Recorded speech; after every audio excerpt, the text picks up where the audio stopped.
Merci beaucoup, monsieur le journaliste, pour la question. L'équipe se porte, disons, à 50% mieux. Je voudrais d'abord revenir sur les circonstances dans lesquelles nous avons pris l'équipe. Je suis personnellement premier conseiller de l'équipe. Je n'ai jamais eu l'intention de devenir président ou vice-président de l'équipe. Mais ma position au sein du comité a fait que je puisse prendre la relève. Il y a eu la démission de notre vice-président. Et je me suis battu avec certains amis, certains fanatiques, pour essayer d'amener l'équipe de l'avant. Nous avons joué la phase de retour ici, vous êtes tous témoins. Nous avons mis les efforts ensemble pour avoir les résultats. Nous sommes partis à Goma, c'était la même chose. Mais fort malheureusement, nous constatons que nous n'avons pas la même vision avec ce qui nous entoure. L'organe est régi par des textes. Nous avons les différents organes de gestion. Nous avons le comité de coordination, il y a les comités des sages, il y a les comités des fanatiques. Mais malheureusement, nous n'avons pas la même vision au sein de l'équipe. Et c'est ce qui est déplorable. Moi, personnellement, je me suis dit qu'en prenant la relève, il fallait faire les choses en adulte. Donc consacrer son temps, le plein de moyens, et les relations que nous avons autour de nous, nous avons tout mis ensemble pour que l'équipe aille de l'avant. Nous l'avons fait, l'équipe est de retour depuis maintenant presque 3 semaines.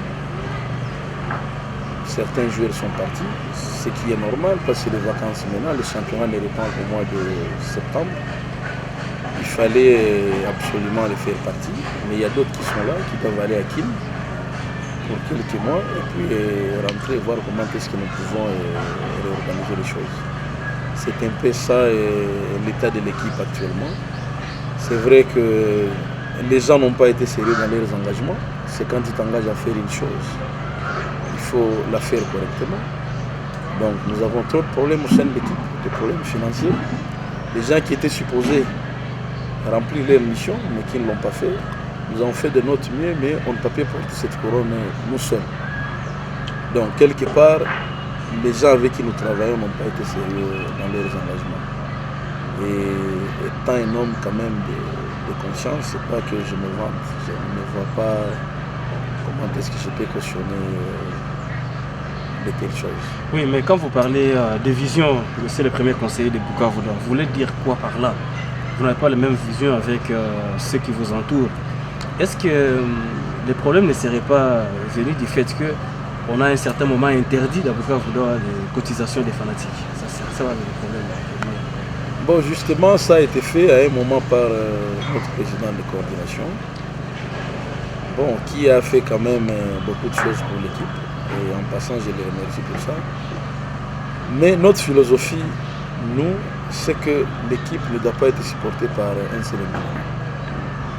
C'est l'éternel problème de Bukavu. Nous voulions avoir une équipe qui puisse être supportée par beaucoup de gens. Et on avait déjà créé cette dynamique. Nous avons des relations autour de nous, c'est-à-dire, monsieur le journaliste, on ne va pas dire que toi seul tu supportes l'équipe, mais si nous sommes 10, comme on dit chez nous, l'union fait la force, on va aller de l'avant. Plutôt que de penser que la seule personne doit toujours amener l'argent pour que ça soit géré par les gens. Moi, je ne suis pas de cette optique-là. Nous devons tous mettre les efforts ensemble et gérer l'argent ensemble. C'est ce qui crée déjà un problème au niveau du départ avec les amis de Bukavu. Ils veulent qu'il y ait quelqu'un qui soit au sommet, qui envoie l'argent et qu'il fasse la gestion. L'équipe n'ira pas loin comme ça. C'est une équipe de toute une communauté. Et donc chacun devait se sentir concerné et participer à l'émergence de l'équipe. Donc nous avions déjà réuni les gens qui pouvaient faire ce travail. Mais malheureusement, on est combattu par ceux-là qui pensent qu'il faut toujours qu'on leur envoie l'argent pour gérer. Nous, on n'est pas dans ça. On n'est pas venu chercher l'argent de Bukavu. On veut tout simplement promouvoir la jeunesse. On veut tout simplement gérer les biens communautaires comme il se doit en bon père de famille, tout simplement. Et on n'a pas besoin de guéguerres qui se créent par-ci par-là, au tel camp, tel camp. Nous, on n'est pas dans ça. Notre philosophie, c'est de gérer avec tout le monde. C'est ça un peu. Donc si on comprend bien, cette philosophie, si elle n'est pas respectée, Moïse Kassal risque également de quitter Bukavu comme ça a été pour certains auparavant. Bien évidemment, je ne vais pas évoluer avec les gens avec qui nous n'avons pas la même vision. C'est très compliqué. C'est très compliqué. Mettez-vous à ma place. C'est vraiment compliqué. À cette allure, si les choses ne changent pas, je ne me vois pas continuer avec les comités de Bukavu. Je ne suis qu'un simple conseiller. Mais je demande au président d'organiser les élections pour combler les vides. Nous avons besoin de 2 vice-présidents. Nous allons continuer à assister l'équipe. Je suis conseiller, je reste conseiller. Je vais assister l'équipe, je vais donner mon temps à l'équipe pourvu que l'équipe aille de l'avant. Parlant de la Coupe du Congo, parce qu'on a suivi dans les réseaux sociaux que Bukavu ne participera plus à la Coupe du Congo cette saison. Pourtant, on sait très bien que l'équipe s'était déjà affiliée. Est-ce que vous confirmez, c'est officiel que Bukavu ne sera pas à la Coupe du Congo? Bon, officiel, c'est trop dire jusque-là. C'est vrai, nous sommes affiliés il y a plus de 3 mois. Mais comme vous savez, ça c'est une très grande décision et qui ne dépend pas de nous autres seulement ici comme comité local personnellement. Nous avions réuni les sages, nous avions réuni les fanatiques, ils ont donné leur point de vue, les joueurs ont donné leur point de vue, nous avons fait les rapports, nous avons transmis au président de coordination et nous attendons qu'il se prononce quant à ce. Parce que c'est lui qui a la première de la décision sur la participation ou non d'une équipe à une telle compétition. Est-ce que ça ne serait pas un problème des moyens qui serait à la base de ce désistement? Les moyens, je ne dirais pas que c'est les moyens.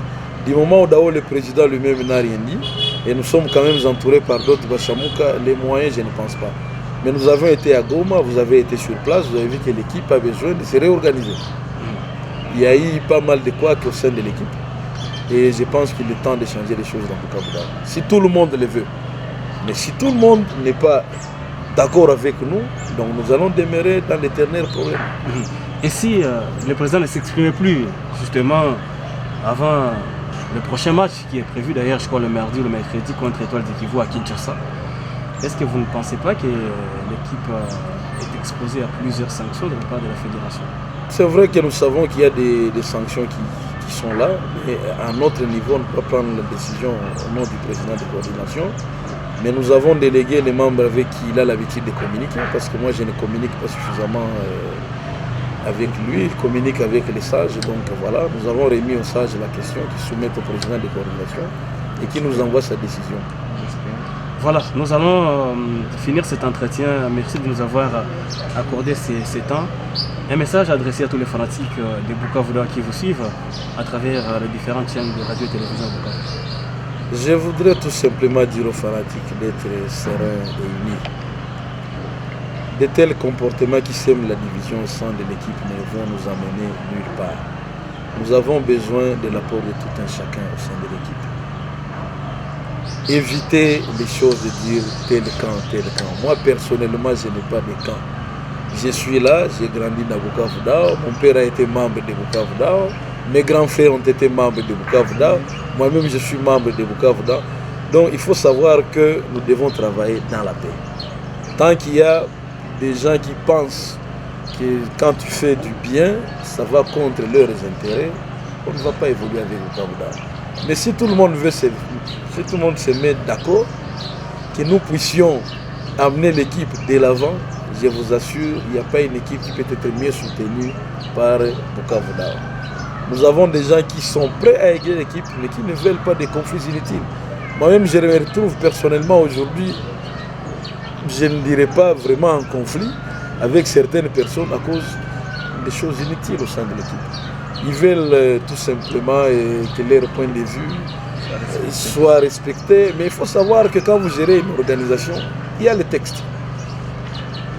Jusque-là, c'est le seul comité de coordination qui a le lead de gérer l'équipe. Au moins qu'on me dise le contraire.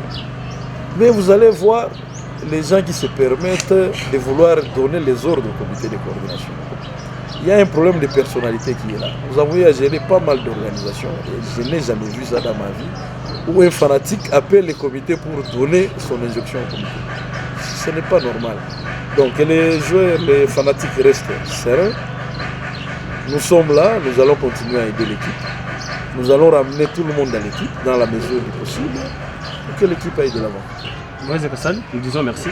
Merci beaucoup, monsieur le journaliste.